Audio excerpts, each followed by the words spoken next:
Bismillahirrahmanirrahim. Alhamdulillahi Rabbil Alamin. Wa sallallahu ala Sayyidina Muhammadin wa ala alihi wa sahbihi wa sallam. Boa noite. Assalamu alaikum wa rahmatullah. Que a paz esteja com todos. Então, nós temos aqui algumas pessoas presenciais, né? Algumas pessoas estão aqui na Associação Amana. E temos aqui o pessoal online.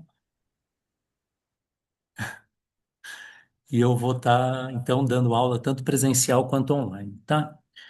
Em primeiro lugar, queria dar as boas-vindas para todos, né? Para vocês que estão aqui, muito obrigado pela presença. Para vocês também que estão aqui participando online, muito obrigado também pela presença, pela confiança, tá?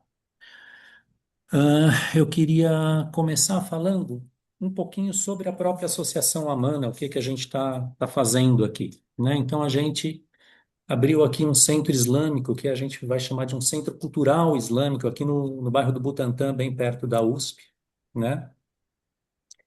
E o nosso objetivo aqui é divulgar o Islã de uma maneira apropriada para o contexto brasileiro, tá? Então, assim, o que a gente quer aqui, todos aqui são bem-vindos, né? Seja de que nacionalidade for, enfim. Mas o nosso objetivo principal é transmitir aqui, primeiro de tudo, conhecimento islâmico tradicional, correto, transmitido por uma tradição ininterrupta desde a época do profeta, sallallahu alaihi wasallam, até hoje, e transmitir esse conhecimento em português, de maneira apropriada para a mentalidade brasileira, para o jeito de ser brasileiro, tá? Para que não seja uma coisa exótica, para que não seja uma coisa estranha, né? E a gente aqui também planeja se voltar bastante para aqueles brasileiros que se converteram para o Islã, quer dizer, muçulmanos convertidos que vão encontrar aqui um ambiente acolhedor, um ambiente em que essas pessoas não vão ser julgadas antes que sua situação seja conhecida, né? E a gente pretende também acolher aqui e abrir esse lugar para todos, não só muçulmanos, mas não muçulmanos também que estejam interessados em aprender sobre o Islã e que estejam interessados em aprender não só sobre o Islã como religião, mas também como cultura, como civilização, como um conjunto de ciências, né? Então, tudo isso é o que a gente pretende fazer aqui na Associação Amano, tá bom? Tudo isso de uma maneira, assim, bastante ah, adaptada para o ponto de vista brasileiro. Então, tá. Então, hoje a gente vai começar aqui com uma aula de espiritualidade islâmica, tá? Introdução à espiritualidade islâmica. Esse aqui vai ser um curso, não sei ainda exatamente quantas aulas ele vai ter, mas vocês viram lá que tem 10 temas que a gente pretende tratar. Eu calculo aí entre 8 e 12 aulas, mais ou menos, para a gente fazer. E E essa primeira aula aqui, ela é uma aula introdutória em que eu vou falar de maneira bastante geral sobre a espiritualidade islâmica como ciência da excelência, tá? E para explicar o que significa isso de ciência da excelência, aliás, eu só quero falar uma coisa para vocês também. Quer dizer, aqui o sistema vai ser o seguinte: eu vou dar a aula, tá? Que eu espero que não demore muito. Daí no final a gente abre para perguntas, tá? Tanto presencial quanto online. O pessoal que está aqui pode me fazer perguntas. O pessoal do online, uma vez que a gente termine, daí também vocês podem fazer as perguntas por escrito que a gente vai lendo aqui, inshallah, respondendo, tá bom? Mas então é isso. Hoje a gente vai falar sobre a espiritualidade islâmica como ciência da excelência. E para explicar o que isso aí significa, a gente vai citar, tá, em tradução, um hadith do profeta sallallahu alaihi wasallam. Hadith quer dizer um relato que nos chegou, né, por vias altamente confiáveis, né, de algo que o profeta Muhammad sallallahu alaihi wasallam ou falou ou fez, né, ou deixou que se fizesse na sua presença. E Esse hadith aqui é um hadith muito importante, né? Ele é conhecido como hadith de Gabriel, hadith de Jibril, tá? E ele nos chegou por vias muito confiáveis de transmissão, é considerado um hadith sahih, quer dizer, autêntico, né? E eu vou citar ele de maneira não literal, tá? Eu vou fazer aqui uma narração daquilo que está dito lá, sem me desviar do que está dito nele. Então, ele foi transmitido por um dos principais companheiros do profeta, chamado Omar, Omar ibn al-Khattab. Ele era um dos grandes companheiros do profeta, sallallahu alaihi wasallam, e foi depois o seu segundo sucessor também no governo da comunidade islâmica. E ele disse o seguinte, uma partezinha aqui eu vou ler. Certo dia, estávamos sentados com o mensageiro de Deus, que a paz esteja com ele, quando veio a nós um homem com roupas de um branco reluzente e cabelos de um negro fortíssimo. Não se viam nele sinais de viagem, e nenhum de nós o conhecia. Olha só, eles estavam lá sentados, chegou um cara que nenhum deles conhecia e não se via nele sinais de viagem. Olha, eles estavam naquela época numa cidade chamada Medina, tá? Que era a capital do profeta sallallahu alaihi wasallam, a cidade onde ele morava. E nós dizemos que Medina é uma cidade, mas Medina, pelos padrões de hoje, seria mais um vilarejo, né? Um lugar bastante pequenininho onde todo mundo se conhecia. E era um lugar que ficava no meio do deserto, que de tal modo que para um desconhecido chegar lá, ele teria necessariamente que enfrentar uma viagem de vários dias, ou no lombo de um camelo, ou no lombo de um jumento, ou sei lá de que maneira, ele teria que vir passando pelo deserto. E de modo que ele chegaria em Medina todo empoeirado, todo suado, cansado, sedento. E daí esse companheiro do profeta, que a paz esteja com ele, nos conta que eles estavam ali sentados, né? Eles estavam sentados com o mensageiro de Deus, que a paz esteja com ele, ou seja, eles estavam ali provavelmente aprendendo a religião com ele. Isso aqui já aconteceu numa época bastante tardia da atuação do mensageiro de Deus, que a paz esteja com ele. De tal maneira que, assim, que foi já perto da época da morte dele, né? E esses companheiros estavam lá, quando de repente chegou um cara com uma roupa completamente branca, sem nenhum sinal de poeira, com o cabelo preto, não tinha poeira do deserto no cabelo dele, e ninguém conhecia aquela pessoa, tá? Então, isso aí já foi assim uma coisa que deixou eles assim bastante curiosos, para dizer o mínimo, né? Não se viam nele sinais de viagem e nenhum de nós o conhecia. Sentou-se à frente do profeta, que a paz esteja com ele, encostando seus joelhos nos dele e pondo as mãos sobre as suas coxas. Então esse desconhecido chegou, sentou na frente do profeta, encostou o joelho no joelho dele e pôs a mão na coxa dele, tá? E daí ele fez uma pergunta. Ele disse: Ó Muhammad, informa-me sobre o Islã. Que Islã é uma palavra árabe que significa submissão. Informa-me sobre o Islã. Aí, o mensageiro de Deus disse: O Islã consiste em testemunhares que não há divindade exceto Allah, exceto Deus único, e que Muhammad é o mensageiro de Allah. Em observares a oração, pagares o zaká, jejuares no Ramadã e fazeres, se puderes, a peregrinação à casa sagrada. Então, o Islã consiste em você fazer essas 5 coisas. Depois a gente vai voltar e ver o detalhezinho disso aí. Aí, quando o profeta, que a paz esteja com ele, deu essa resposta, esse estranho, esse desconhecido, virou para ele e falou: Você disse a verdade. Sadaqt. E o que o Omar nos conta é: nós ficamos atônitos com que, tendo-lhe feito uma pergunta, ele confirmasse a resposta. Quer dizer, não, peraí, você fez uma pergunta é porque você não sabe, mas ele fez a pergunta e disse que a resposta estava certa. Então ele sabia a resposta. Quem poderia ser essa pessoa? Então essa pessoa perguntou sobre o Islã. Depois ele disse o seguinte: informa-me sobre o Iman.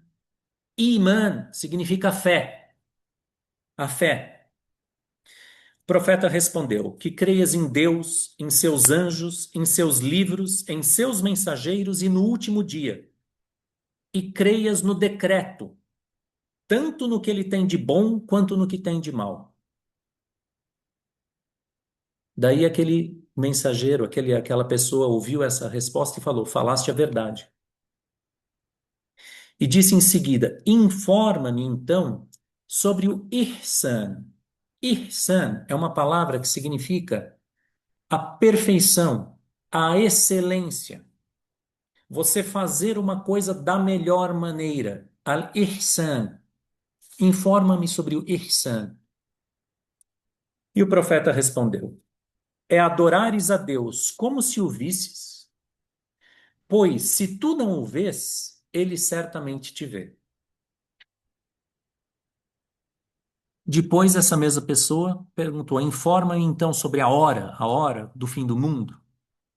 E o profeta Muhammad sallallahu alaihi wasallam respondeu: o indagado não sabe mais sobre ela do que quem indagou. E aí o estranho disse: informa-me então sobre os sinais da hora. E o profeta Muhammad, que a paz esteja com ele, respondeu: que a escrava dê à luz à senhora e que vejas os pastores nus, pobres e descalços, competindo entre si na construção de edifícios altos.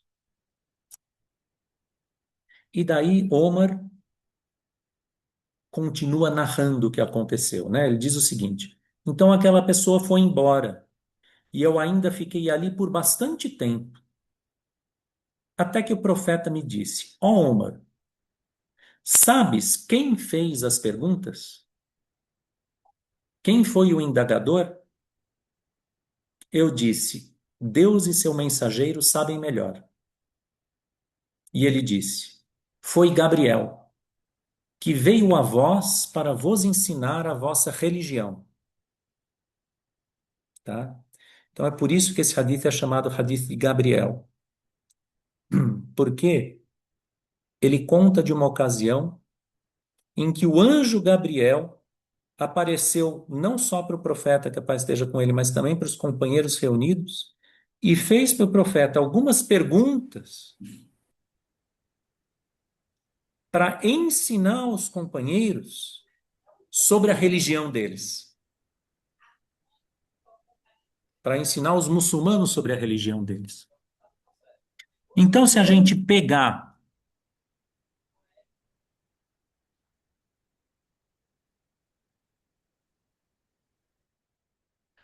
então se a gente pegar ah, aquilo que está dito nesse hadith, a gente vai ter uma ideia do que é essa religião. Essa religião chamada Islã, tá? Porque a palavra que se usa, né, para significar religião em árabe é din, né, para vos ensinar qual é o vosso din. O nome desse din é Islã, tá? Então o que a gente vê é que esse din, essa religião, ela é composta de pelo menos três elementos, que é o quê? Islam, a submissão, Iman, a fé, e Ihsan, a excelência. Alguns estudiosos vão acrescentar um quarto elemento, que são a hora e seus sinais. Outros vão dizer que esse elemento ele pertence ao segundo, na medida em que ele é também um objeto de fé, tá? Nós aqui vamos nos concentrar nos três elementos: Islam, Iman, Ihsan, tá bom? E vamos olhar cada um deles, até a gente chegar a concluir o que seja exatamente a espiritualidade islâmica, tá? Então, veja, a primeira coisa sobre a qual eu queria só perguntar primeiro para vocês: está dando para entender o que eu estou falando? Tá? Estão acompanhando? Todo mundo aqui também no online está acompanhando? Tranquilo? Então tá bom. Quem está online, se quiser ligar a câmera, também é bom, tá? Assim tem assim uma comunicação um pouquinho maior.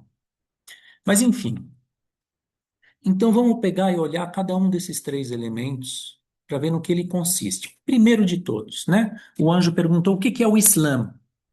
Vamos fazer aqui uma distinção entre dois usos da palavra Islã, tá? A palavra Islã, ela significa a religião como um todo, tá? A din, inna dina inda Allah il-Islam, quer dizer, a religião junto de Deus ou para Deus é o Islã. Então ele tem esse sentido geral, mas aqui nesse hadith ele está sendo usado num sentido mais específico. No sentido geral, o Islã é tudo isso. Num sentido específico, Islã é o quê? O que que o profeta sallallahu alaihi wasallam fala?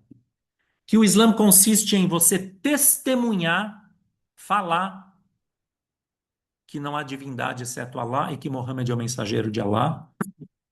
Dois, em você praticar a oração. Três, em você pagar o zakat, que é um imposto, tá? Que é de pagamento obrigatório para quem tem certas condições materiais, de riqueza, etc e tal. Quarto, que é você jejuar o mês de Ramadã. E quinto, você fazer a peregrinação para a casa sagrada, para a casa de Alá em Meca, se você conseguir, se você puder, tiver condições de saúde, financeiras e tudo mais. Então, o Islã, nesse sentido mais restrito, que é o sentido que está sendo usado nesse hadith,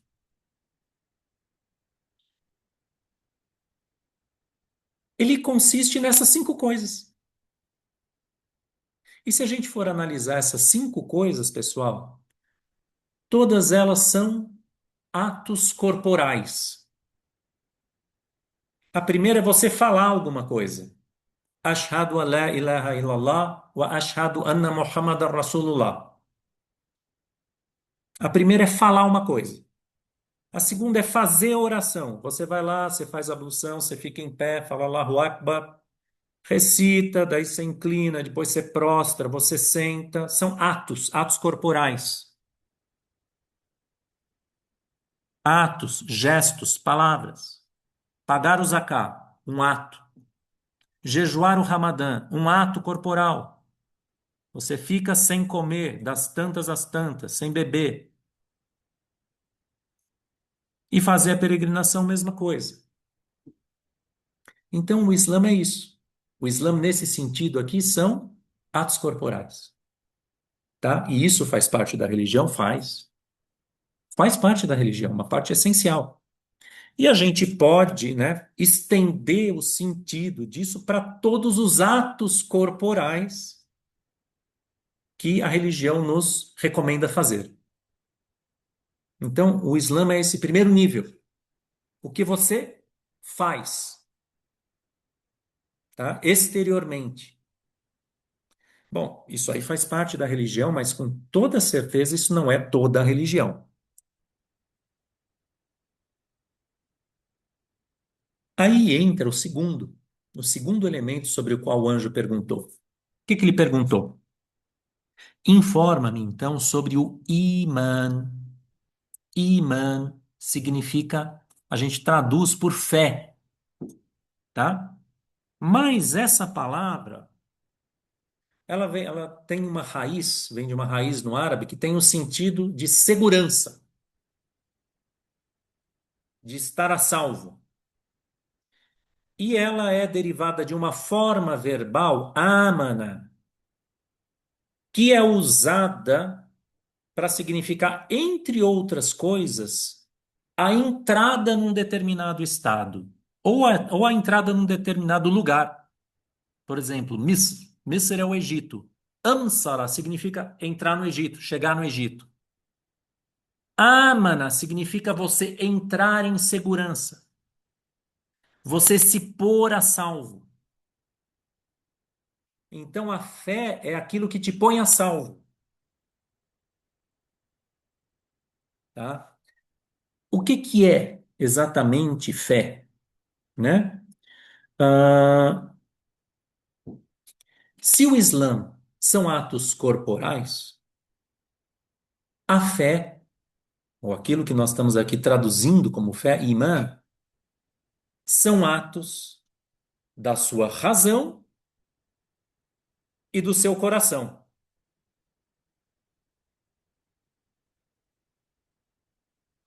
Atos da sua razão no seguinte sentido: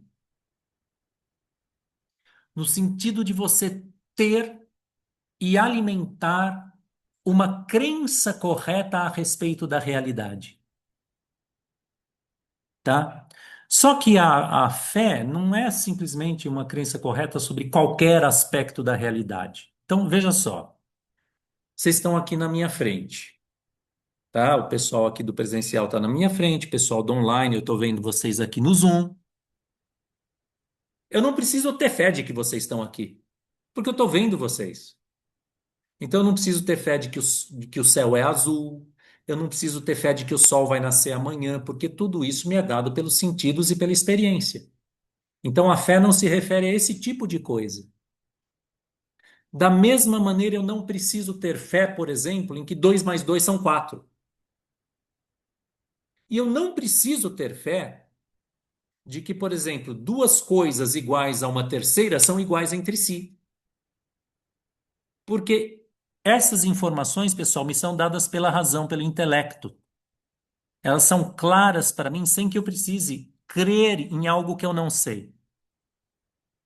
Então, a fé são crenças corretas a respeito da realidade, mas a respeito daquela realidade que não é apreensível nem pelos sentidos, nem necessariamente pelo intelecto. Tá bom?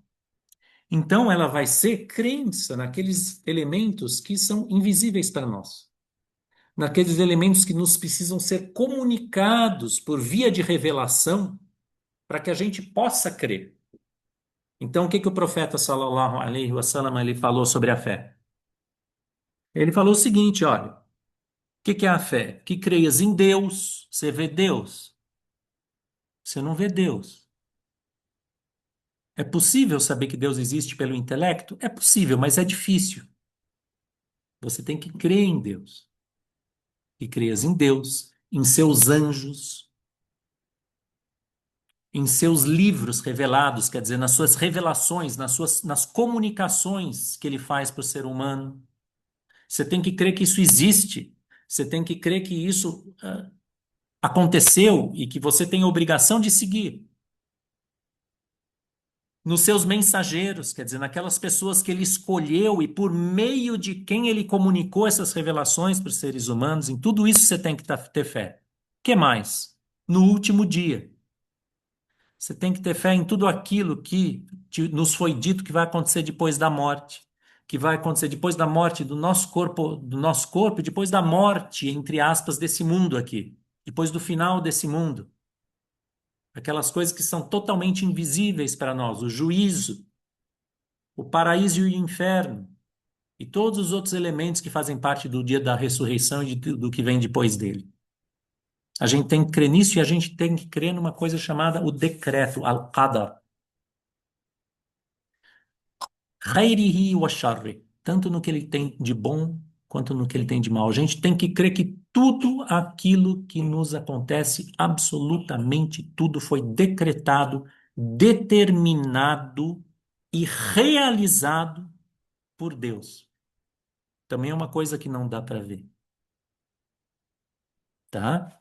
Então, se vocês forem reparar bem, a fé nesse sentido é, em primeiro lugar, um ato intelectual de você conceituar essas coisas, e em segundo lugar, um ato do seu coração para você dar sentimento para essas coisas, para você dizer, creio nessas coisas,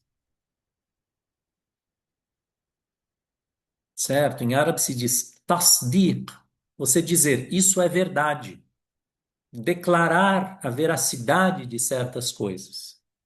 Isso é fé. E essa fé, pessoal, é o que dá sentido para aqueles atos corporais que a gente falou do Islã, certo? Por quê? Porque a fé, ela vai englobar esse elemento intelectual, ela vai englobar esse elemento de assentimento do coração, e ela vai englobar também um outro elemento que também está localizado no coração e que é o seguinte, a intenção. Com qual intenção você vai fazer aqueles atos corporais todos que foram enumerados lá no primeiro elemento da religião, no Islã? Bom, porque se vocês pensarem bem,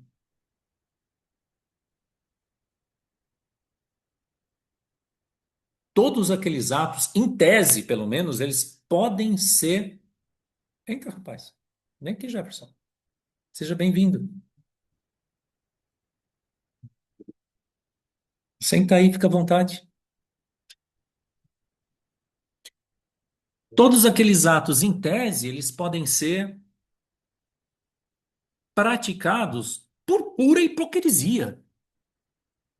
Vamos supor aqui, sei lá, eu vivo numa sociedade islâmica mas eu não acredito em nada, mas eu quero ser respeitado, eu quero que meu vizinho não me encha, o meu parente não me enche o saco, então eu vou e vou praticar aquelas coisas. Pode ser? Pode ser. É possível.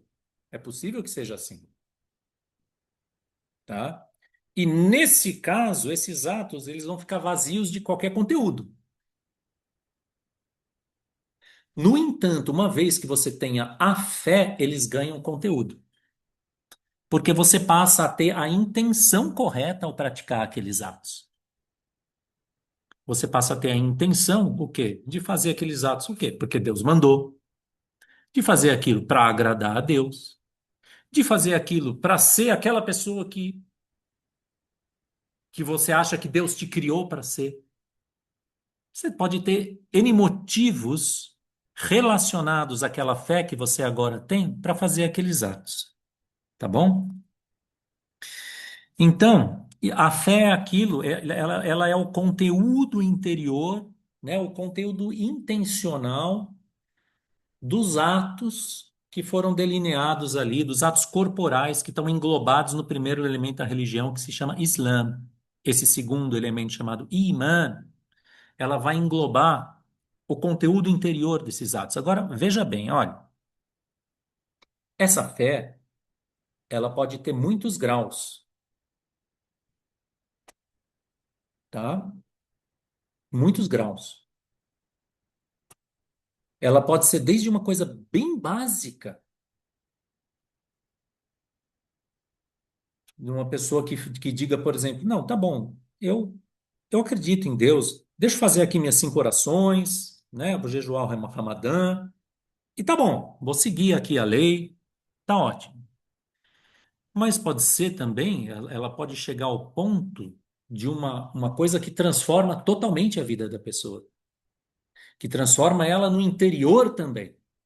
Não só vai determinar ações corretas, como também vai determinar ações corretas do coração, quer dizer, que a pessoa procure desenvolver as virtudes, que ela procure, por exemplo, se assemelhar mais ao modelo dos seres humanos, que é o profeta Muhammad sallallahu alaihi wasallam, tá? A fé, quer dizer, essa crença em algo invisível, ela é um motor fortíssimo. Eu estou dizendo isso por quê? Porque apesar de a religião ainda ter mais um nível do qual a gente ainda não falou, eu não quero dizer que esse nível da fé ele é pequeno, muito pelo contrário. A imensa maioria das pessoas não chegou no grau da perfeição da fé. Porque a pessoa que chega no grau da perfeição da fé, ela acredita, ela tem certeza, pela crença, não tem percepção direta, mas tem certeza, por exemplo, de que Deus criou ela, de que Deus cuida de tudo, de que Deus é quem decreta tudo, de que Deus é quem determina todos os acontecimentos da vida dela e determina os resultados que ela vai colher dos esforços dela.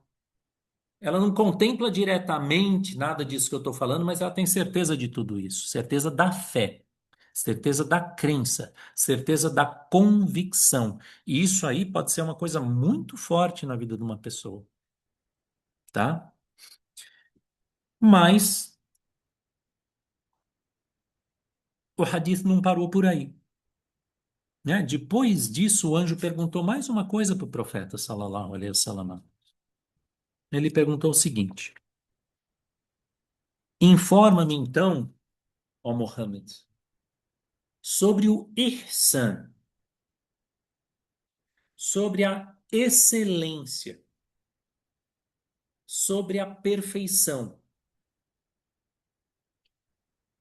tá? E isso nos mostra, ou nos indica, que além da fé, existe ainda, no campo da religião,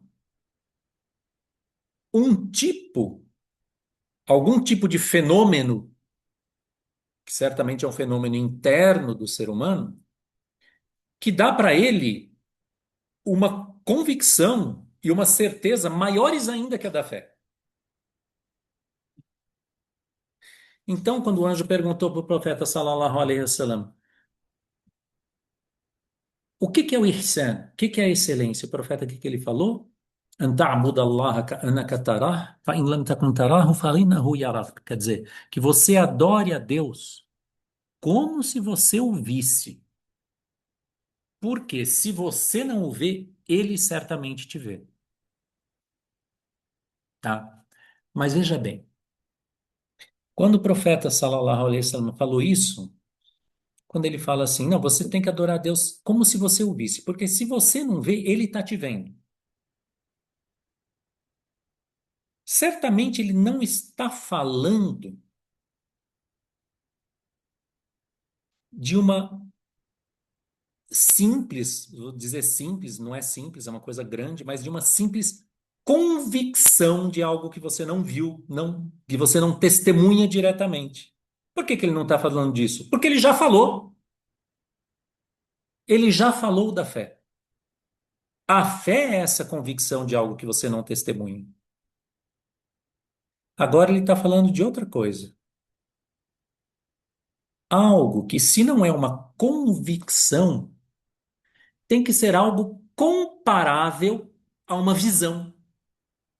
Algo que te dê um grau de certeza semelhante ao que a visão corporal te dá dos objetos do mundo físico.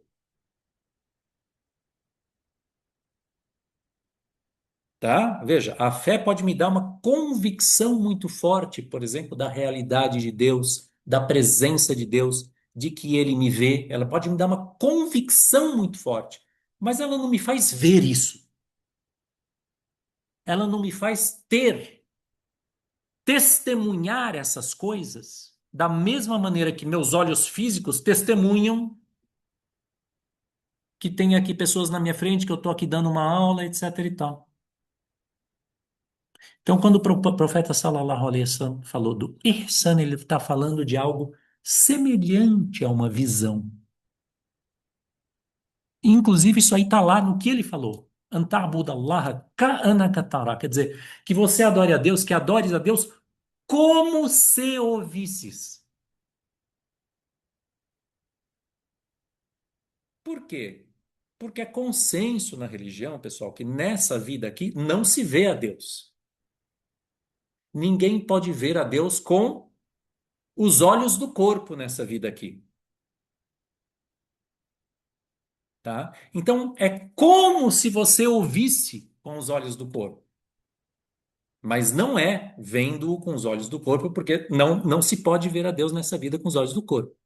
Tem aí divergências se o profeta sallallahu alaihi wasallam viu a Deus ou não na sua ascensão, mas de maneira geral não se pode. É por consenso, tá? Então, se não é uma visão corporal, é um outro tipo de visão. E as pessoas que praticam ou praticaram a espiritualidade islâmica e que chegaram nesse tipo de conhecimento, elas nos falaram algo que é de uma visão do coração. Não é uma visão corporal, mas é sim uma visão do coração, tá? Então, por exemplo, até nisso aí, nisso aqui que o profeta falou, sallallahu alaihi wasallam, que adores a Deus como se o visses, porque se tu não o vês, ele te vê. Quer dizer, você tem não somente uma convicção de fé que ele te vê, mas você sabe com certeza absoluta que ele te vê. Você percebe, de algum modo, que ele está te vendo. Ou seja, você percebe não a essência divina, a datul ilahia nele mesmo. Você não está vendo Deus. Não está percebendo, você está percebendo um dos seus atributos, que é o quê? A visão. A visão é um atributo divino,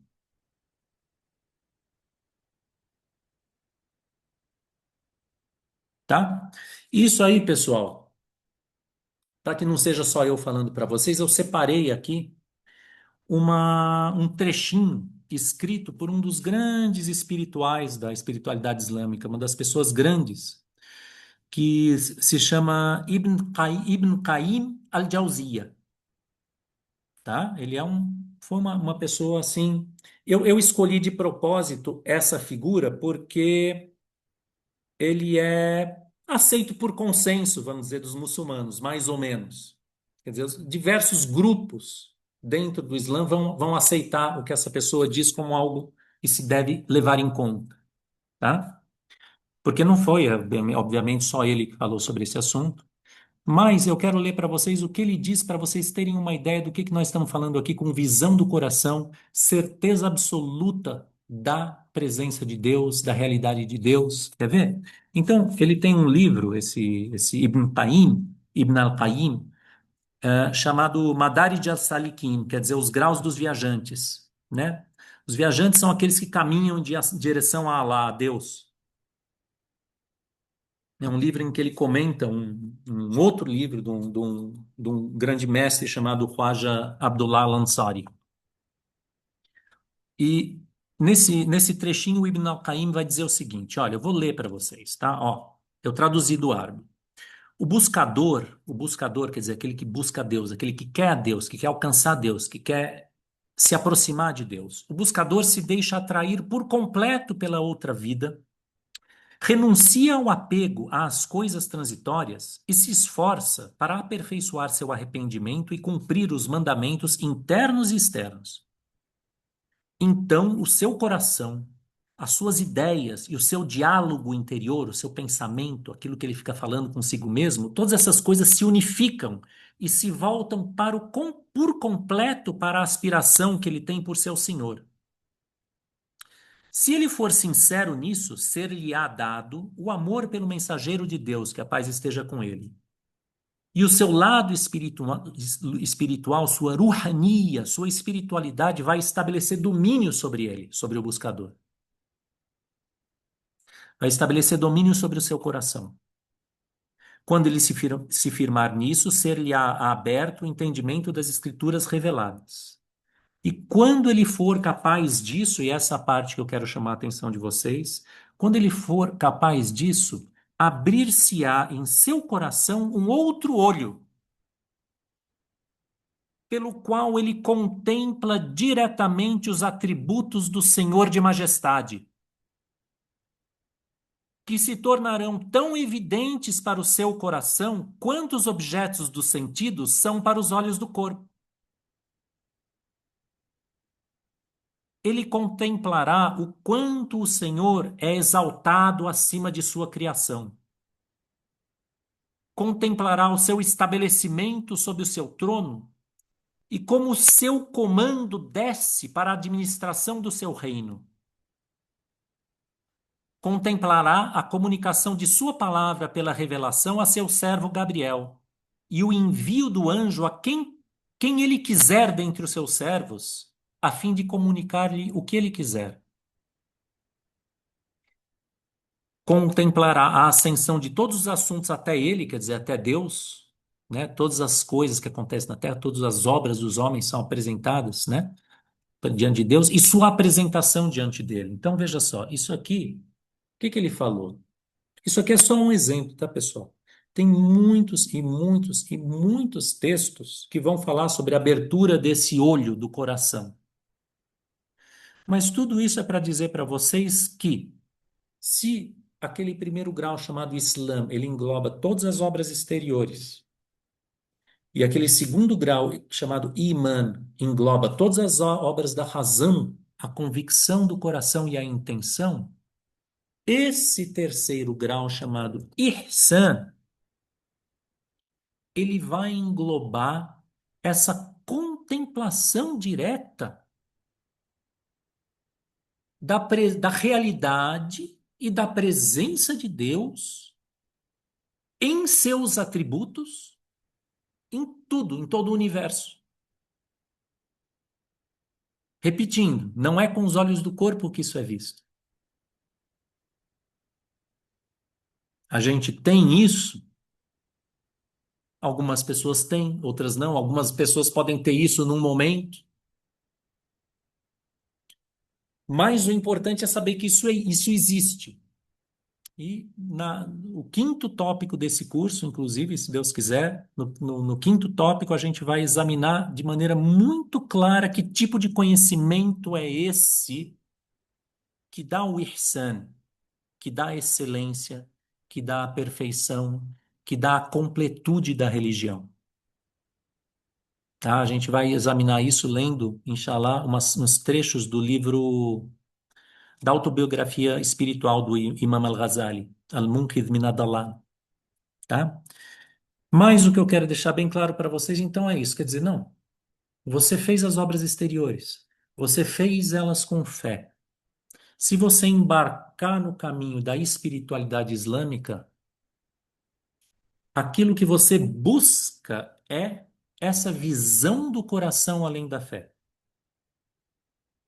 E se vocês imaginarem esse tipo de conhecimento, vocês vão ver que com isso, todas as obras da religião vão ficar fáceis.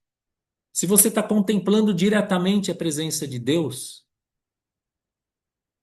em você, em tudo ao seu redor, se você contempla diretamente que é Ele o causador direto de todos os fenômenos, e se você contempla os atributos dele de sabedoria, de bondade, de amor,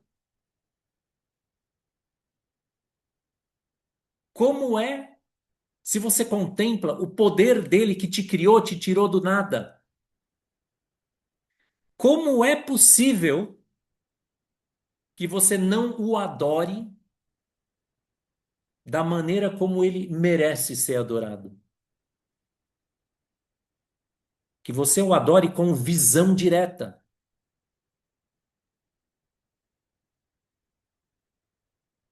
tá? Então, pessoal, isso aqui é, em resumo, o que quando a gente fala de espiritualidade islâmica, nós estamos falando de maneira específica desse terceiro elemento chamado ihsan, tá? Mas se vocês repararem, vocês vão ver que esse terceiro elemento ele engloba os outros dois. Ele não existe separado, em primeiro lugar, das obras exteriores, né? Quer dizer, você cumprir a lei de Deus, praticar o que for obrigatório, deixar de lado o que for proibido e tudo mais. E evidentemente que não existe separado da fé e da convicção, porque se você não tem a visão, você só pode entrar no caminho que leva até ela se você tiver a convicção. A convicção da fé, porque senão não faz sentido.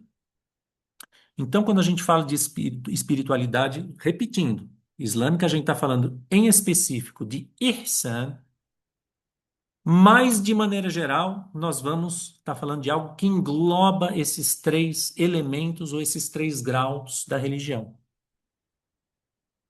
Tá bom? Tá dando para entender? Tá dando para entender aqui? De verdade? Tudo bem? Maravilha. Se ficar dúvidas, daqui a pouco vocês fazem perguntas. Tá bom.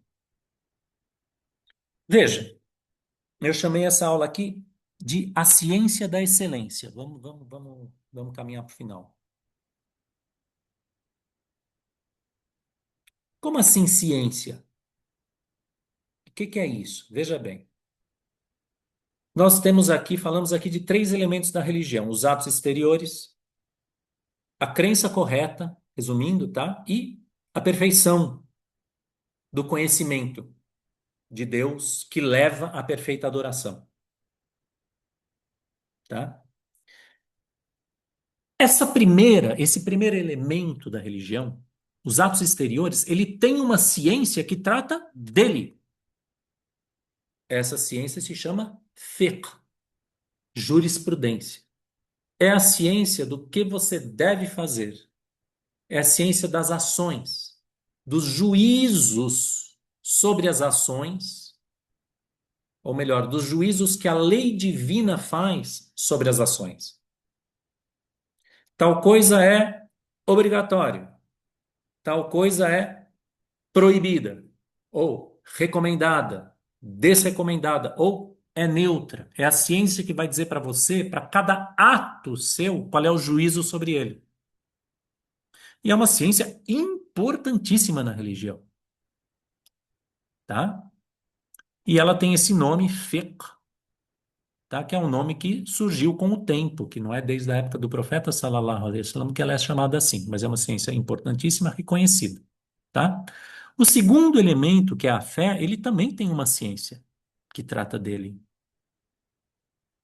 E essa ciência também, ela vai ter vários nomes. Aqida, a crença correta, aquilo que a sua mente deve se amarrar, se apegar, certo? Você tem ilm at-tawhid, a ciência da unicidade, tá? Usuluddin, os fundamentos da religião.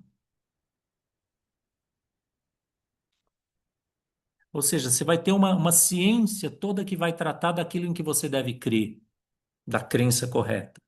A Ilmul Kalam, a teologia especulativa, quer dizer, quando você quer apresentar provas racionais para as verdades de fé. Tem, você tem toda uma ciência dedicada a isso. Pois é, pessoal, se para esses dois elementos, né, a gente tem ciências, como é que para o terceiro não ia ter? Esse terceiro elemento, que eu não vou dizer que é o elemento superior, aquele elemento ao qual todos nós podemos aspirar, que é ter uma visão direta com o coração do nosso Senhor que nos leve à perfeita adoração. Também esse elemento tem a sua ciência. E essa ciência também foi chamada por vários nomes, tá? Então teve época lá no comecinho, era chamada de Zuhd.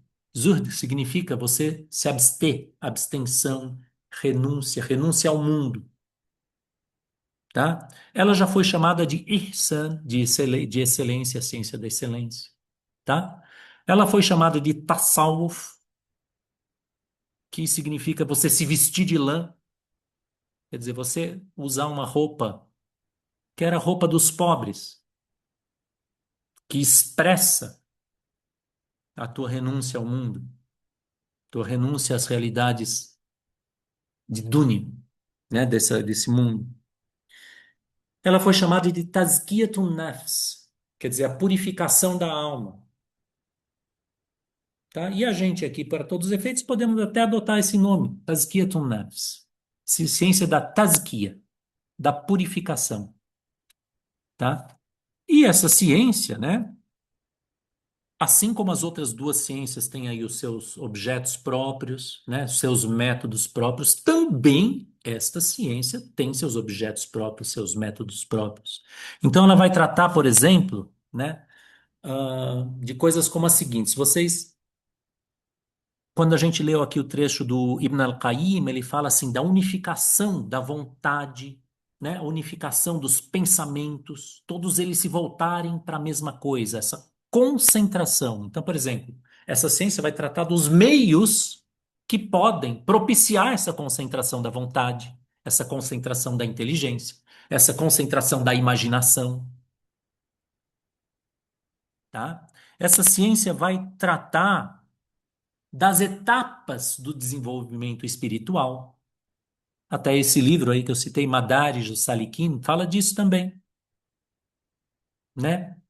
Essa ciência vai tratar assim do que a pessoa deve fazer ou deixar de fazer em cada etapa se ela quiser progredir espiritualmente, tá? Ela vai tratar de uma avaliação e classificação dos resultados obtidos nesse caminho, certo? Então, a ciência da Tazkiyatun Nafs é uma ciência tão profunda, tão grande, tão importante quanto a ciência da Aqida, quer dizer, da doutrina, da crença correta, e a ciência do fiqh, da jurisprudência. Ela é aquela que vem coroar, é aquela que vem completar essa escadinha que é formada por esses três elementos da religião. A religião completa, ela engloba tudo isso, tá? Então, e assim como a jurisprudência e a ciência da doutrina também elas tiveram seus imãs, quer dizer, os seus fundadores, elas tiveram seus praticantes, também a ciência da tazkiya, tasawwuf, ela também vai ter os seus imãs, ela vai ter os seus praticantes, os seus expoentes, e em uma aula aí, inshallah, a gente vai falar também dos nomes, né, que das pessoas que praticaram e que escreveram sobre isso e coisa e tal. Então, eu queria, assim, já para terminar, e depois vou abrir para perguntas, né? Eu queria ter demorado um pouquinho menos, mas vamos lá. Queria só dizer assim, né? Então, ah, né, um dos praticantes da ciência, ele descreveu, vamos dizer, ele encapsulou, ele fez uma descrição bem rápida, né? Desse caminho, né? Que passa por esses três graus ou essas três etapas, né? Com três palavras árabes que são muito parecidas. Então ele falou que o caminho começa com o tahalli. Tahalli significa você se despir dos maus atributos exteriores e interiores. Depois vem tahalli. Tahalli significa você se adornar com bons atributos exteriores e interiores. E quando a pessoa faz isso e faz do jeito certo, aí vem o tajalli, que é a manifestação da verdade divina para o coração daquela pessoa. Os dois primeiros são algo que ela faz. O terceiro é algo que ela recebe, tá? Então essa ciência do Ihsan, ela vai ser um fruto de ações corretas, tá? De se despir de atributos negativos e se revestir de atributos positivos, né? Num quadro de obediência à lei e de fé correta, de crença correta. Tá bom? Então agora eu espero que tenha dado para entender. Eu vou abrir para perguntas. Eu vou ver primeiro se alguém aqui no presencial tem, depois eu abro a. Já tem bastante mensagens aqui. Depois eu abro aqui as mensagens, tá bom? E já. Vocês têm mais alguns. Vocês têm mais, um pouquinho mais de tempo para ficar aqui? Tem? Vocês também, pessoal? Porque já foi uma hora, basicamente. Tá? Alguém tem pergunta aqui? Pode falar. Posso perguntar? Pode perguntar. Depois eu falo alto aqui para todo mundo ouvir. Bom, isso me lembra uma vez que a gente teve um curso com a gente sobre esses graus espirituais, mas você usou na época a imagem da Tijania, daqueles 3 graus. Mas deixa eu ver se eu estou entendendo certo, pela verdade. É, Toda a mudança de grau, se esse primeiro grau, ele é um grau de você se afastar do mundo, de você, ou seja, olhar a sua identidade interior. Então, todo grau você vai tirando um desses atributos, né? Ou seja, da materialidade e do limite espaço-temporal, até chegar naquele ponto aonde ele não vê diferença entre ele e Deus, que vai ser o Faná e o Bacá. Seria assim, ele vai se despindo aos poucos, sucessivamente em graus da realidade. Então, quanto a Faná e Baqá, isso a gente vai ter que explicar bem explicadinho, se é que a gente vai entrar nisso aí, né, nesse curso, porque isso aqui é introdução. Mas, de maneira, ele está perguntando se assim, se essa ascensão consiste, eu não sei se deu para ouvir aqui para vocês, mas se essa ascensão consiste em você se despir da materialidade, de graus mais grosseiros da realidade. E sim, ela consiste nisso, né? Ela consiste nisso. Ah, durante o caminhar, a pessoa vai ter que renunciar a muita coisa. Não digo, não necessariamente renunciar às coisas materiais, ela não vai ter que virar necessariamente uma pessoa pobre, dar todos os seus bens, porque não é esse o caminho islâmico. Mas ela vai ter que renunciar ao apego a tudo. Apego às coisas exteriores, ela vai ter que renunciar ao apego às coisas interiores. Ela vai ter que renunciar ao apego aos resultados de suas ações, porque ela vai ter que saber que Allah, que Deus é quem decreta o fim de tudo. Ela vai ter que renunciar, né? Tem um dito que é atribuído por alguns ao profeta sallallahu alaihi wasallam, que é: morram antes de morrer. Ela vai ter que renunciar a toda essa vida, como se ela já estivesse morta e como se nada mais de material importasse para ela. Ao mesmo tempo em que ela, por exemplo, se ela for casada, ela vai ter que continuar trabalhando para sustentar a família, cuidando dos filhos, se preocupando com a educação deles, né? Então, o pessoal que trata muito das ciências vão dizer assim, não é, você tem que ter o mundo na tua mão, mas não no teu, não no teu coração, tá? Até para quem, já que estamos aqui entre brasileiros, e muitos já foram cristãos, né? Jesus Cristo no Evangelho falou: vós estáis no mundo sem ser do mundo, né? Tem o mundo na mão, mas não no coração. Então, sim, você vai ter que se despir em graus sucessivos da materialidade, tá? Até o ponto em que você, em certos estados, é capaz de mesmo perder a percepção sensível desse mundo aqui. No entanto, quando você chega no máximo que você vai ter que chegar, como a gente falou, você vai estar contemplando, vai estar tendo a visão da realidade divina em tudo. Vai estar contemplando que tudo isso aqui, desde a coisa mais material até a coisa mais espiritual, até o anjo Gabriel, tudo isso aqui é o quê? Criação de Alá. Existe por um ato criador de Alá a cada momento, que se renova a cada momento. Então, durante o caminhar, você vai sim se despindo, vamos dizer assim, de sucessivos graus de materialidade, mas no final, você contempla a luz. Allahu nuru samawati wal ard. Deus é a luz dos céus e da terra. Você contempla a luz de Alá em tudo, nos céus e na terra. Esse é o objetivo, tá? Não sei se, tá? Fala. Dialogando com o que o irmão falou, Eu eu vou fazer, acho pera que só um pouquinho, vou pedir para você falar no microfone, porque daí, quem sabe, o pessoal consiga. Obrigado, Cid Mohamed. Consiga ouvir, senão eu repito aqui. é, uma coisa que eu acho que é um ponto interessante de levantar é que eu acho que existe um pouco, frequentemente, assim, dos pontos de vista, assim, de pessoas que cresceram, inclusive eu mesmo, num ambiente cristão, num ambiente, uma sociedade muito cristianizada. Eu acho que tem muito uma visão de que a espiritualidade passa por um certo monasticismo, passa por um certo asceticismo e, fundamentalmente, um certo nível, a espiritualidade islâmica não é restrita a uma coisa assim, é muito mais.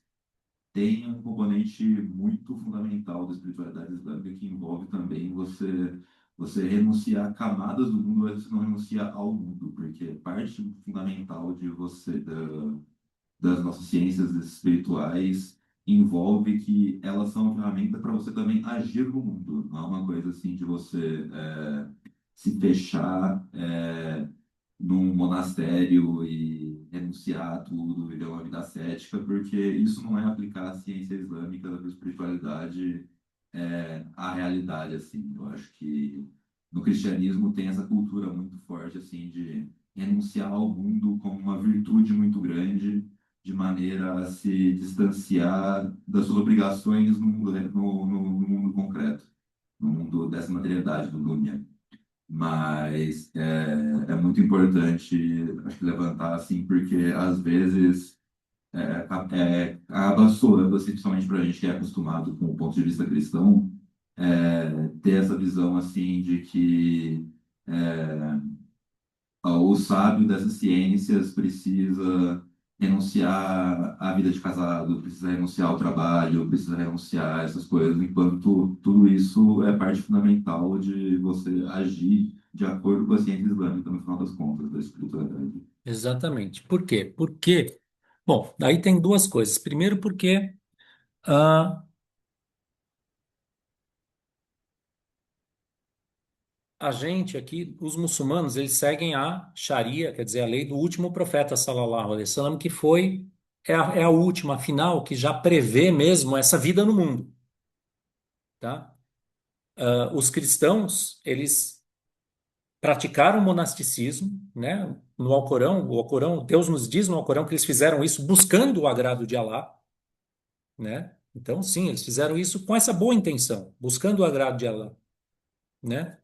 E porque Jesus, quando veio a primeira vez, também de fato não se casou. Então, assim, não foi uma coisa assim totalmente sem base. Mas, para a nossa época, a espiritualidade mais adequada, no nosso ponto de vista, é essa que você não renuncia à materialidade do mundo, você não renuncia à tua vida no mundo. Uma questão mais holística. Ela é mais holística nesse sentido, porque exatamente porque também, no final, o que você quer é contemplar a ação divina em tudo. No final, você quer contemplar em tudo a ação divina, os reflexos dos atributos divinos. Então, desde o começo, você está ali imerso na materialidade da vida. No entanto, você vai estar imerso nela seguindo a lei. Quer dizer, você nunca vai estar imerso nela simplesmente fazendo o que você quer. A lei vai te pôr limites muito claros do que você pode e não pode fazer. Mas você tem absolutamente toda a razão. Quer dizer, a espiritualidade islâmica ela é essencialmente feita para a vida de uma pessoa comum, que é casada, que trabalha e tudo mais. E, de fato, a espiritualidade cristã é bastante voltada para o lado monástico, né? É, talvez hoje esteja se tentando desenvolver uma coisa assim um pouco mais parecida, né, com a islâmica, mas é isso aí. Posso ler as perguntas da turma aqui? Então tá, eu vou ver o que está no chat aqui, pessoal. Deixa eu ver aqui. Thomas, Salam Marcelo, por favor, qual é a palavra em árabe que está sendo traduzida por crer na descrição do que é o imã? Poderia explicar um pouco sobre essa palavra e etimologia dela? Então, é, a palavra crer, ele fala, "Antu'mina billah", quer dizer, é da mesma raiz de iman. A palavra crer é do verbo amana. Amana significa crer. E o substantivo abstrato ligado a esse verbo é iman. E como eu falei, essa palavra ela significa assim, você entrar num estado de segurança, você se colocar a salvo, tá? E essa segurança é uma segurança não só, vamos dizer, contra o fogo do inferno, mas também uma segurança interna, em razão da tua convicção, né? Então, ela tem essa questão de segurança, tá? A etimologia da palavra está muito ligada a isso, Thomas. Vamos ver o que mais aqui. Isso me lembrou o livro Os 99 Nomes de Deus de Agazali. Sim, eu traduzi esse livro, então ele me ajudou muito a preparar isso aqui. Perfeitamente. Hoje conhecemos como sufismo. Eu gostaria de perguntar, professor, como purificar as nossas intenções para quem deseja seguir o caminho, de tal modo que as nossas intenções não almejem subir aos céus pelas próprias forças, por causa do ego, mas pelo desapego sincero de alcançar esses bens pela graça de Deus. Como purificar e separar as intenções do ego?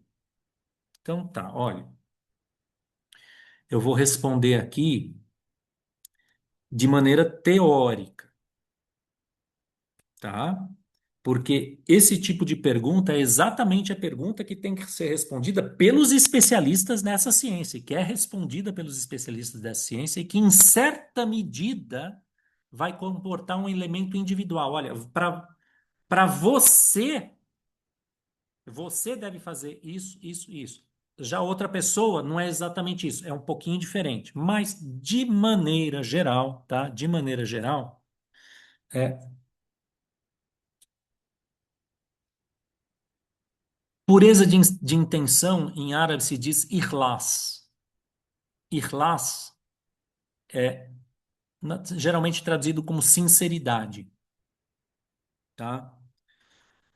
E sinceridade ah,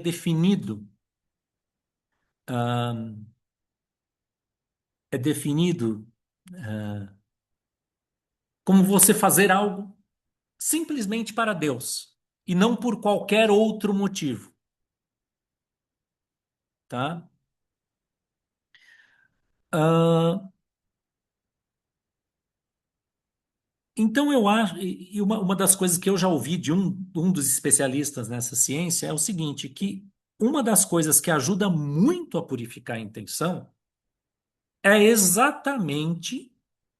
são exatamente os mandamentos da lei. Sabe por quê?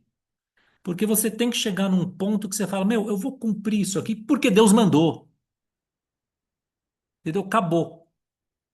E quando você faz isso, né, isso aí é uma coisa que tá deixando de lado motivos pessoais. Se você pensar bem, não tem nenhum motivo pessoal. Quer dizer, você pode ter motivações tipo assim, não, vou fazer isso para alcançar o paraíso, certo? Mas de maneira geral, então assim, você fazer as coisas porque Deus mandou, isso é muito importante. Você fazer as coisas longe da vista das pessoas é muito importante, para não ter aquela ostentação que se chama, riá, fala em árabe. Quer dizer, você fazer para ser visto, né? Então, por exemplo, se você na sua casa, você acorda 4:30 para rezar o Fajr, entendeu? E ninguém sabe disso, tá? Isso aí é uma coisa que você está fazendo por Alá. Se depois disso você também não sai contando para os outros, melhor ainda. Não falar para os outros das tuas obras, daquilo que você faz de bom, né? Mais uma referência evangélica, só para brincar com vocês. Não deixar a mão esquerda saber o que a direita faz,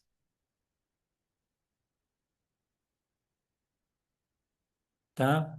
O que mais? Tem certas coisas na nossa religião, para quem é muçulmano, né? Eu sei que tem não muçulmanos que estão assistindo essa aula, mas assim, para quem não é muçulmano, tem certas coisas que são feitas basicamente como se tivessem sido reveladas para purificar a tua intenção, porque nelas não cabe hipocrisia. Primeiro, wudu, ablução. Para você rezar, você tem que ter ablução. Quem que sabe se você está abluído ou não? Só para quem não é muçulmano, tá? Você perde a ablução, por exemplo, se você soltar gases. Ou se você for no banheiro. Daí você perde a ablução, tem que fazer se lavar de novo para poder rezar. Mas quem que vai ficar sabendo se você soltou gases ou não? Ninguém.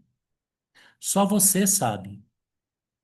Então, se você, por sua conta, antes de rezar, vai lá fazer a ablução, porque você sabe que você não está em estado de pureza ritual, isso aí não tem como entrar aí uma intenção que não seja pura, porque você está fazendo isso por Deus. Outra coisa importantíssima, jejum. Jejum do Ramadã. Desde lá do romper da alvorada até o pôr do sol, você não pode comer, nem beber, nem ter relações sexuais, nem fumar. Quem sabe que você não entrou lá na cozinha, fechou a porta e comeu um chocolate escondido?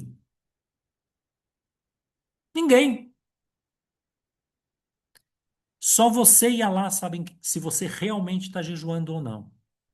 Então, todas essas coisas elas ajudam. Você, primeiro, fazer as coisas porque Deus mandou. Segundo, não falar para as pessoas das tuas boas obras.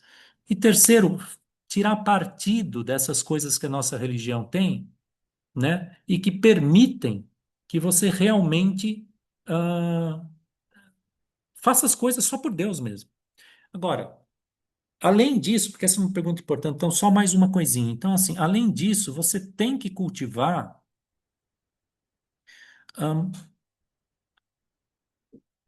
uma coisa que chama inquissar. Inquissar é assim, você se sentir assim fraco, quebrado por dentro. E isso vem de você saber quem você é. Você saber que você é uma criatura muito fraca. E você não é melhor que as outras criaturas. Quando você tem isso, e você sabe que todos os dons e qualquer coisa boa que você possa fazer te foi dado pelo teu Criador, vai ser muito difícil você se arrogar alguma coisa. Mas vocês podem ver, tá? Isso aqui é um resumo, tá? É uma coisa assim, só para ajudar, mas assim, vocês podem ver que tudo isso envolve uma prática, uma constância, uma repetição. É todo dia. É uma coisa que todo dia você torna a fazer, todo dia você torna a purificar a tua intenção. Você pensar também ajuda. Não, para que eu estou fazendo isso? Você tentar definir para vocês, não, quais são realmente os meus motivos, os bons e os ruins.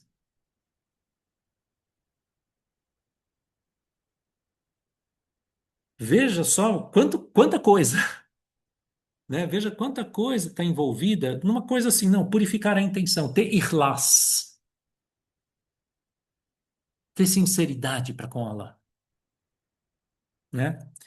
Mas por enquanto é isso. Próximo lançamento da editora. Em breve, inshallah, a gente fala sobre isso. A gente vai Vamos lançar em breve, inshallah, de novo o clube do livro mais aberto, né?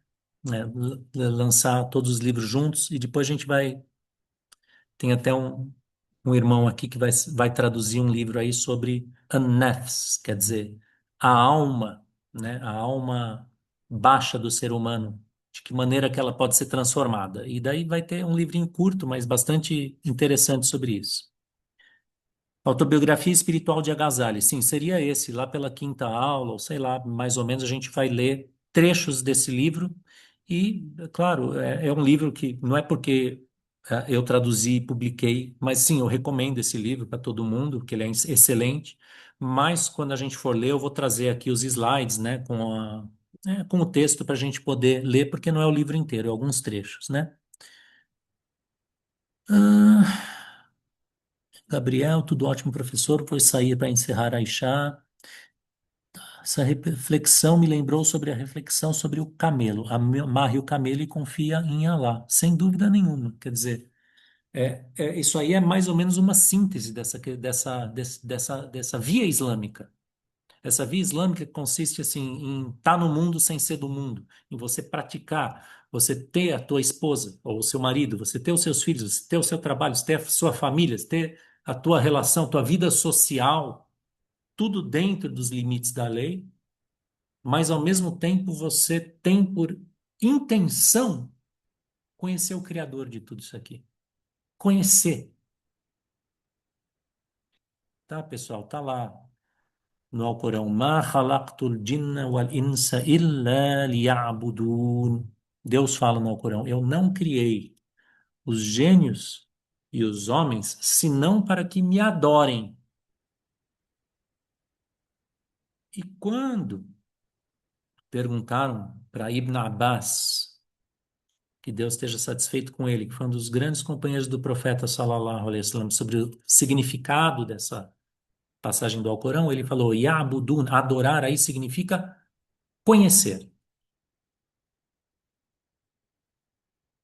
Então, pessoal, para muitos de nós, o objetivo da vida é conhecer Allah. Sabe por quê? Conhecer Allah é conhecer tudo. Conhecer Allah é conhecer a realidade das coisas. Não é à toa que um dos nomes de Allah é Al-Haq. Al-Haq significa o real, aquilo que é do jeito que é, Al-Haq, que aliás é um dos nomes pelos quais os praticantes dessa ciência aqui mais se referem a Allah, Al-Haq. Conhecer Allah é conhecer tudo. E conhecer tudo é estar de bem com tudo, tá? Então esse é o objetivo, inshallah. No início da aula, você disse que pretende transmitir o conhecimento islâmico de maneira apropriada para a mentalidade brasileira. O ensino do Islã não é o mesmo em qualquer lugar do mundo? Ou pode ser individualizado ou personalizado para cada comunidade? É a pergunta da Cíntia. Veja, Cíntia,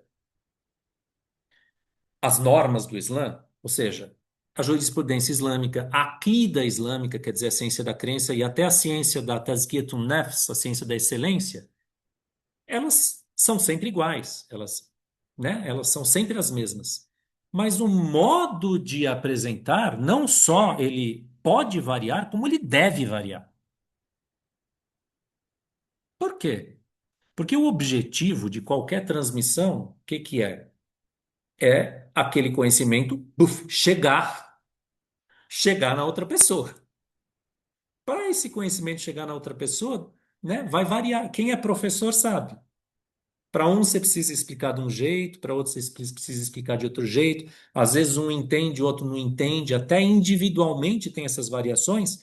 Entre os povos também tem essas variações, né? E um dos elementos mais importantes para você transmitir qualquer conhecimento é ele não chocar, ele não ser tremendamente exótico.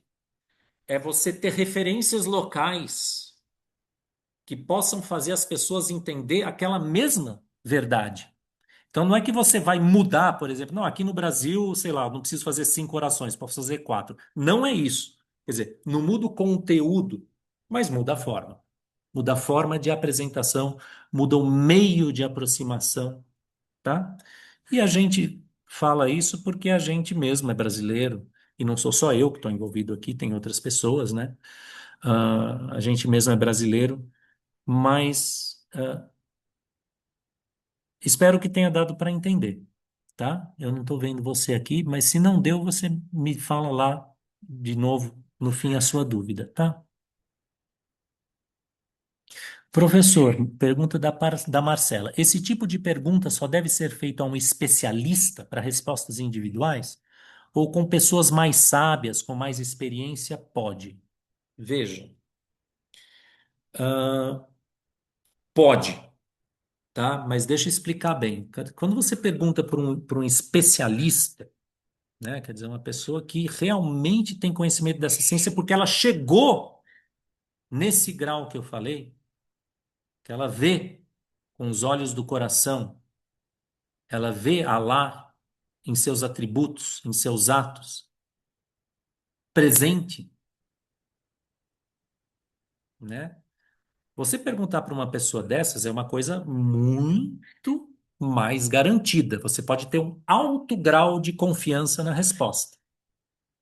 Agora, você pode perguntar para uma pessoa mais sábia, que é basicamente uma pessoa.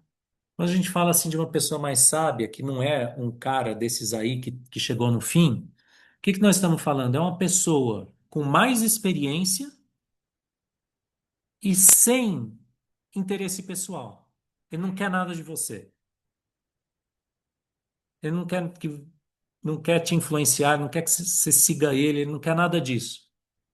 Ele só vai falar para você aquilo que ele falaria para ele mesmo. Isso se chama pedir conselho. E isso existe. E isso é bom. Isso é recomendado na religião. Tá? Você pedir conselhos para pessoas mais sábias é uma coisa excelente. O único detalhe é que o conselho é você que tem que analisar. Você vai ver em que maneira que ele se aplica, de que maneira que ele se aplica na sua vida, até que ponto você é capaz de praticar, tá? Então, Marcela, sim, você pode e deve pedir conselho, tá? Mas para pedir conselho, você procura essas duas características: uma pessoa mais sábia, não mais sábia, uma pessoa mais experiente e que não tenha um interesse pessoal que envolva você, tá? A forma não muda a essência. A forma do frasco de perfume não muda o perfume. Perfeito, Tiago. A Cíntia entendeu, graças a Deus. Professor, esses especialistas seriam santos no Islã? Santo é uma palavra ocidental que a gente costuma usar para traduzir a palavra wali. Waliullah, né? Wali é uma palavra em árabe que ela tem o sentido de aliado, tá? Ela pode, no sentido assim, o ali, ele é uma palavra assim, segundo, né? Eu já li. Ele é uma palavra que pode ter tanto um sentido ativo quanto passivo. Então, ela é tanto, pode significar tanto protetor quanto protegido. Tanto que o Ali é também o nome de Deus. Al-Wali, o protetor, o guardião. Não é guardião, mas protetor. Tá? O alio lá é aquele que é um aliado de Deus, que é um protegido de Deus, que entrou dentro da esfera da proteção divina. Tá? Então, os especialistas na ciência seriam os auliá? De maneira geral, sim. Tá? De maneira geral, sim. Mas mesmo entre os auliá, você vai ter alguns. Aliás, tem até auliá, pessoal, é o plural de wali, tá bom? Então, até entre os auliá, vai ter alguns que nem sabem que eles são auliá, né? Então, não é também para qualquer wali, tá? Mas tem alguns dentre eles que são realmente especialistas e que receberam, vamos dizer, uma incumbência especial de dar esse tipo de conselho para as pessoas com visão. Fala basira, basira, visão do coração, tá? Ahn, então, espero que tenha respondido, Pedro. Sim, de maneira geral, sim. Muito obrigada, professor. Eu que agradeço a presença de vocês. Natalino, muito obrigado. Gostaria de saber se há alguma referência literária sobre os temas abordados neste curso. Sim, existem muitas referências literárias. Eu não botei isso aí no currículo do curso, mas inshallah eu vou vir para vocês com. Vou passar para vocês uma lista, né, de livros que vocês podem ler, tá? Em português, a gente tem alguma coisa aqui no Brasil, mas em outras línguas também, tá bom? A gente vai fazer isso, inshallah. Cíntia, tenho outra dúvida. Quando algo ruim acontece em nossa vida, isso foi decretado por Alá ou Alá só determina coisas boas na nossa vida? Veja, Cíntia. أن تؤمن بالله وملائكته وكتبه ورسله واليوم الآخر وأن تؤمن بالقدر خيره وشره. Quer dizer, quais são os 6 pontos da fé? Você deve crer em Deus, em seus anjos, em seus livros, seus mensageiros, no último dia e no decreto, tanto no bem, no que ele tem de bom, quanto no que ele tem de mal, tá? Então, absolutamente tudo o que acontece é determinado por Alá, tá? Isso aí também tem muito aí, nisso aí tem uma diferença grande entre a visão islâmica, e eu não vou dizer a visão cristã, porque não, a visão cristã em si mesma não é errada sobre esse ponto, mas a visão comum que se tem hoje, quer dizer, não, Deus ele vai decretar as coisas boas e o diabo é quem faz as coisas ruins. Sabe, para nós muçulmanos isso aí não existe, inexiste. Deus faz tudo, foi ele quem criou o diabo, entendeu? Pelos motivos dele, tá? A gente pode até falar depois sobre quais são esses motivos, mas assim, então Deus decreta tudo. Tanto aquilo, eu não vou dizer, ele decreta o bem e o mal, mas talvez a gente possa encarar da seguinte maneira: ele decreta aquilo que nos parece bom e aquilo que nos parece mal. Porque no fim das contas, e isso aí é algo que a gente não vê, mas que a gente tem que crer. No fim das contas, no fim das contas, tudo o que acontece é bom.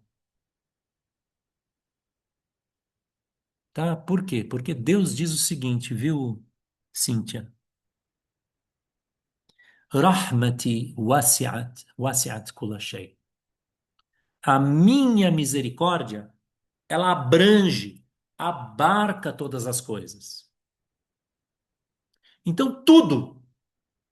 Tudo, todas as coisas. Tudo o que acontece está abrangido, está abarcado por essa misericórdia de Deus. Misericórdia traduz uma palavra árabe que chama rahma. A palavra rahma pode ser traduzida como misericórdia no seguinte sentido: Deus, ele tem, ele tem para com a criatura dele um amor semelhante, semelhante ao que a mãe tem por um filho. Ele cuida da criatura, entendeu? Ele quer o bem da criatura, tá? Então, faz parte da religião e faz parte da fé, tá? A gente aceitar ah, como vindas de Alá para o nosso bem todas as coisas que nos acontecem. Isso é fácil? Não. Isso é muito difícil. Isso se chama ar-ridha bil qada. Você se contentar com o decreto divino. Isso é muito difícil, mas isso aí é uma das coisas que mais podem, o treino disso é uma das coisas que mais podem contribuir para a gente avançar nesse caminho de que a gente estava falando aqui. Tá? Então, sim, Deus é quem decreta tudo e a gente deve sempre procurar ver o bem naquilo que decretou. E lembrar sempre de uma coisa, viu, Cíntia? Também para não. Mais uma coisa. Por exemplo, o pessoal fala hoje, não, mas que absurdo, morreu aquela criança, onde é que está Deus? Tá, uma criança morreu, isso é fácil para os pais? É muito difícil. É muito difícil. Mas para onde foi aquela criança? Vocês sabem para onde ela foi? Ela foi para um mundo melhor do que esse, muito melhor, onde ela vai poder interceder pelos pais dela. Então, o que eu estou falando é o seguinte, pessoal, em relação a essas coisas, negócio, coisas ruins. O mundo não é só esta vida aqui. A gente tem que ter fé, convicção desse tipo de coisa. As coisas não acabam com a morte. Isso aí já resolve um monte de problemas que podem passar na nossa cabeça, tá? Mas enfim, isso aí também é uma coisa, é uma... Lucas, existem mesquitas que seguem a tradição sufista em São Paulo? Desculpe se a pergunta não foi apropriada. Não, veja bem, eu falei que um dos nomes da ciência da excelência está salvo. Não, não existe uma mesquita porque, assim, esse tipo de coisa, ele não é assim, tipo, essa ciência, ela não é uma coisa separada do Islã. É uma coisa que faz parte. Então, em todas, inshallah, em todas você vai encontrar algo disso aí, tá? Em algumas é de um jeito mais explícito, em outras é de uma maneira mais implícita. Mas o muçulmano que conhece as três dimensões da sua religião, quer dizer, o Islã, Iman e Ihsan, ele vai ter sempre em mente essa questão da excelência. E é isso. Se é isso a gente deve buscar quem oferece, quem fala sobre isso de maneira clara, tá? Excelente aula, obrigado, professor. Obrigado, Simone, a você também. Obrigado, Pedro. Muito obrigado, Cecília. Clara. Sobre pessoas santas ou em um grau elevado de iluminação, acho que o livro do Michael Sugich é uma ótima porta de entrada para compreender essa temática no Islã. Se chama Sinais nos Horizontes. Primeiro eu tenho que falar aqui que não fui eu que pedi para a Clara escrever isso, tá? Porque esse livro também foi a gente que publicou. Mas ele realmente é bom pra caramba para isso aí, tá? Não é porque eu publiquei, mas sim, porque ele é um livro de histórias, tá? Então, o livro lá que é esse irmão, Michael Sugich, Harun é o nome dele, né, islâmico, ele escreveu, ele viajou pelo mundo islâmico todo, conheceu um monte de gente, e ele relata nesse livro os encontros deles com pessoas de santidade, pessoas de conhecimento, pessoas de iluminação, pessoas que faziam milagres, tá? Então você vê nesse livro a espiritualidade islâmica viva, como que ela se manifesta na vida das pessoas. Então, Sinais nos Horizontes é um livro excelente para quem quer ter assim uma visão concreta do que é esse negócio de que nós estamos falando aqui. Michele, agradeço de coração pela aula de hoje. Eu que agradeço a você, Michele, de verdade, viu? De coração também. Cecília, professor, poderia explicar o embate entre os decretos de Alá e nosso livre-arbítrio? Tipo, como é o real valor do livre-arbítrio se tudo em nossa vida, no passado e no futuro, está sendo operado por Deus? Bom, isso aí, pessoal, precisa de uma aula, tá? Um Não. livro, né? Uma tese de doutorado, viu? Viu? É uma excelente pergunta, viu, Cecília? Mas, assim, basta dizer o seguinte: vamos nos convencer do seguinte, vamos pegar aquilo que é evidente para nós. A nossa intuição, a nossa percepção, aquilo que nós vemos, sentimos, nos diz o quê? Nós temos livre-arbítrio. Livre-arbítrio é um dado imediato da percepção. Ele é daquelas coisas em que não é preciso ter fé. Lembra que eu falei que tem coisas tipo as percepções imediatas e os dados da razão, a gente não precisa ter fé. Livre-arbítrio é uma percepção imediata. Eu quero pegar esse copo. Peguei. Não adianta, pode vir assim, o mundo inteiro tentar me convencer que não, você não quis. Não, eu quis. Eu quis e peguei. Acabou. Então, livre-arbítrio ele existe. Agora, a fé e até a razão, se a gente for realmente ver e pensar, papapá, nos dizem o quê? Que Deus decreta e determina absolutamente tudo e que não tem absolutamente nada que esteja fora do decreto dele. Então nós temos o quê? Que conviver e que acostumar a nossa mente a aceitar essas duas coisas, que são o quê?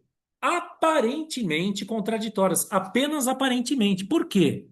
Porque elas convivem na realidade. Uma me é dada, me é provada pela intuição direta.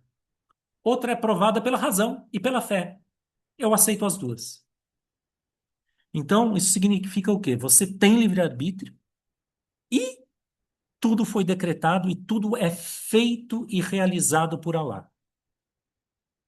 Tá? De tal maneira que você colhe o fruto das tuas ações, embora tanto as tuas ações quanto o fruto tenham sido criados por Allah. Isso aí eu estou te fazendo um resumo, tá? Inshallah, isso aí é um tema que será tratado em aula, não nesse curso, mas em outros, tá bom? E porque os sábios eles desenvolveram métodos e sistemas para explicar e falar sobre isso. Eu espero que, não estou dizendo que tenha explicado, mas espero que tenha pelo menos acrescentado algo aí para você poder pensar sobre esse assunto.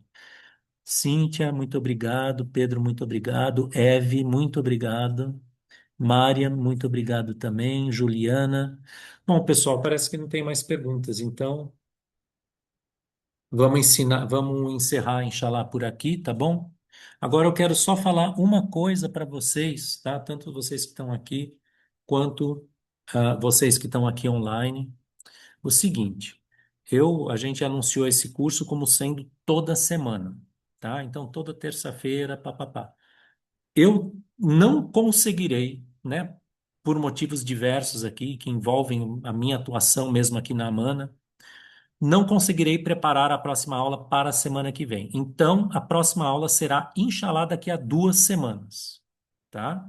A gente vai mandar isso no grupo, a gente vai escrever, vai mandar em e-mail para todo mundo saber, para não ter dúvida, tá? Outra pergunta que vem sendo feita é se as aulas são gravadas. Sim, elas são gravadas. A aula que está sendo gravada, ela será disponibilizada. A gente ainda não tem certeza.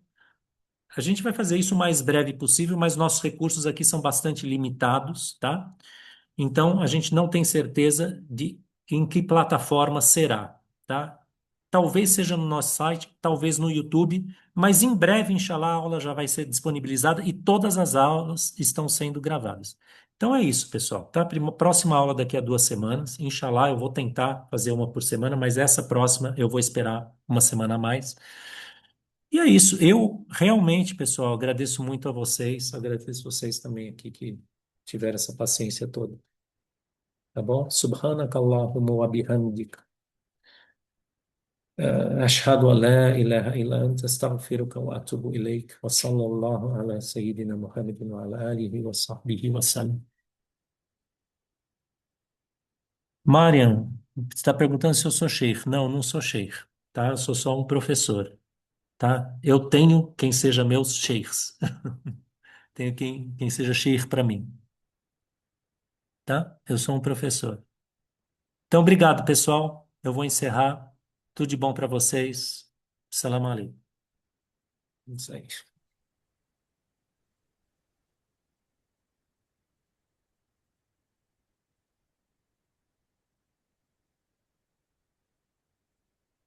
Obrigado a todos. Salam alaikum wa rahmatullah. Alaikum salam. Até a próxima, inshallah. Alaikum assalam.